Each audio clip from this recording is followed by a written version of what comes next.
Hi అండి. YouTube ఛానల్లో నా పేరు ఏంటంటే మంజుల బసాపతి ఉంటుంది. Fantasy readymades and fancy store అని ఉంటుందండి. అందులో నేను పోస్ట్ చేసే శారీస్ వచ్చి ఆ రోజు ప్లెయిన్లో నేను వేశాను కదా, బార్డర్ వేసేసి దానికి ఈరోజు ఏం చేశానంటే కొంచెం డిజైన్ కొంచెం మరీ ప్లెయిన్గా ఉంటే బాగోదు కదా అనేసి ఏం చేశానంటే ఇదిగోండి, ఈ హ్యాంగింగ్స్ ఉన్నాయి చూసారా, ఈ హ్యాంగింగ్స్ని కొంచెం గోల్డ్ ఇలా కొంచెం పార్టీ వేర్కి అంతా ఇలాగ మనం తగిలించేసుకుంటే బాగుంటుంది కాబట్టి దాన్ని నేను ఇక్కడ యాడ్ చేసి దాంట్లో కలెక్షన్స్ నా షాప్లో ఏంటంటే ఇదిగోండి, మొత్తం కలెక్షన్స్ ఉంటాయి అన్నమాట.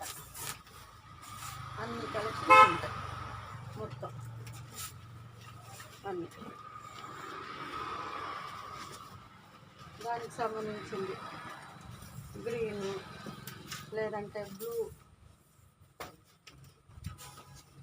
ప్లస్ ఎల్లో శారీస్ అయితే ఎల్లోకి, పర్పుల్ శారీస్ కట్టుకున్నాం అనుకోండి పర్పుల్, ఏదో ఒక రకంగా మనం పెట్టేసుకోవచ్చు కదండి, అందుకోసం. ఓకేనా.